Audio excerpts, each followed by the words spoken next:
আসসালামু আলাইকুম রহমতুল্লাহি ওবরাকাতুহু। আজকে গুরুত্বপূর্ণ একটি আমলের কথা বলবো।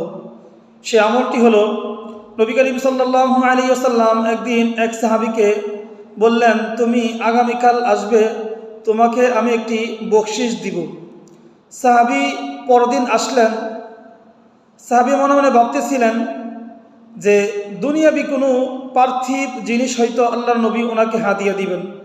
কিন্তু পরদিন যখন আল্লাহ নবী সাল্লাল্লাহু আলাইহি ওয়াসাল্লামের নিকট আসলেন, আসার পর আল্লাহ রাসূল সাল্লাল্লাহু আলাইহি ওয়াসাল্লাম সাহাবীকে বলতেছেন, যে ব্যক্তি সূর্য যখন পশ্চিম দিকে হেলে যায়, তো হেলে যাওয়ার সময় যদি 4 রাকাত নামাজ আদায় করে, নফল নামাজ আদায় করে, আল্লাহ রাব্বুল আলামিন ওই ব্যক্তিকে তার গুনাহ যদি সাগরের ফেনা পরিমাণ হয়ে থাকে, আল্লাহ সুবহানাহু ওয়া তাআলা তাকে মাফ করে দিবেন।